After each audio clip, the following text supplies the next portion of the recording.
चंद्र ग्रहण के पहले, सूर्य ग्रहण के पहले जो पहले वाला पीरियड जो रहता है उसको सूतक काल कहते हैं।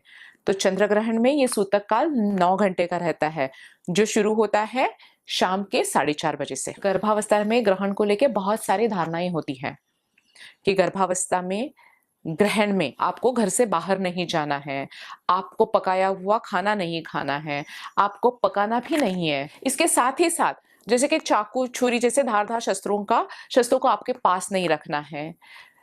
ऐसे भी कहा जाता है कि आपको सुई धागे का भी इस्तेमाल नहीं करना है। और इससे भी जाके कड़ी बात जो है, आपको मल मूत्र का विसर्जन भी नहीं करना है, आपको वॉशरूम टॉयलेट नहीं जाना है। तो आइए हम जानेंगे इस सारी जो धारणाएं हैं ये सच है या मिथ है, ये गलतफहमियां हैं। और ये भी जानेंगे ये सारी जो धारणाएं हैं उसका स्रोत क्या है, ये कहाँ से आई है और ये क्यों हुई रहेगी। जैसे कि ग्रहण के दौरान आपको बाहर नहीं जाना है। पुराने जमाने में जब बिजली ही नहीं थी तब से ये धारणा प्रचलित है। जब सूर्य ग्रहण के दौरान सूरज ढक जाता है और अंधेरा फैल जाता है। जब पुराने जमाने में बिजली नहीं थी, आप ग्रहण के दौरान बाहर चले गए तो प्रेगनेंसी में आपको पैर फिसलने की रिस्क थी। वैसे भी कि प्रेगनेंसी के दौरान हमें चलने, बैठने, उठने में थोड़ी सी दिक्कत हो जाती है, तो गिरने के चांसेस ज़्यादा रहते हैं, स्लिप होने के चांसेस रहते हैं, उसमें भी दिखाई कुछ देता नहीं है।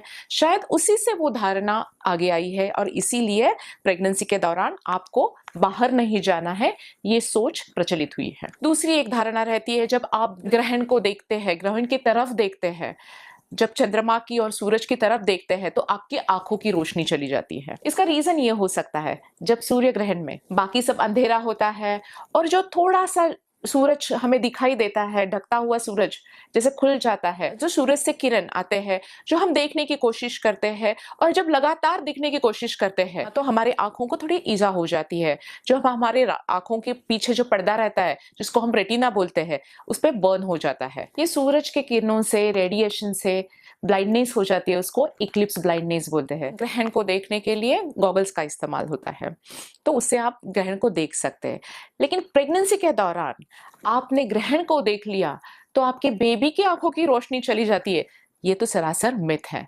जो कुछ होने वाला है वो आपको होने वाला है, बेबी को नहीं। और ये सब के बारे में सत्य है, आप प्रेग्नेंट हो और प्रेग्नेंट आप नहीं भी हो तो भी जब हम खुली आंखों से ग्रहण की तरफ देखते हैं, वो भी सूर्य ग्रहण की तरफ देखते हैं, तो वो डैमेज होने के चांसेस होते हैं। ये भी और एक धारणा है कि आपको ग्रहण के दौरान मलमूत्र का विसर्जन नहीं करना है, टॉयलेट नहीं जाना है, वॉशरूम नहीं यूज करना है। जो पुराने जमाने में ये वॉशरूम प्लेसेस, टॉयलेट प्लेसेस घर के बाहर रहती थी, थोड़ी सी दूर रहती थी। और वैसे ही ग्रहण के पीरियड में अंधेरा छा जाता है, वहां तक पहुंचने के लिए आप शायद गिर सकते हो, कुछ स्लिप हो सकते हो। शायद यही रीजन होगा कि कुछ मलमूत्र का विसर्जन करना है तो ग्रहण के पहले करिए, उसके बाद शायद आपको बाहर जाने की नौबत ना आ जाए। लेकिन आजकल आपके घर में ही हमारे टॉयलेट्स रहते हैं, तो ये जो धारणा है ये सरासर मिथ है। और एक जो धारणा रहती है, ग्रहण के दौरान नुकीली चीजें जैसे कि चाकू, छुरी, सुई, इसका इस्तेमाल नहीं करना है, आपके पास नहीं रखना है। और आपने वो रख लिया तो बेबी के लिप्स पे छेद आ जाएगा, जिसको हम क्लिफ्ट लिप बोलते हैं। या सुई का इस्तेमाल कर दिया तो बेबी के हार्ट में होल हो जाता है। ये सरासर मिथ है। इस धारणा के पीछे भी यही सोच है कि ग्रहण के दौरान जब अंधेरा छा जाता है और पुराने जमाने में जब बिजली नहीं थी, आपको खुद को चोट लग जाएगी। यही रीजन है, आपके बेबी पे इसका बिल्कुल असर नहीं होगा।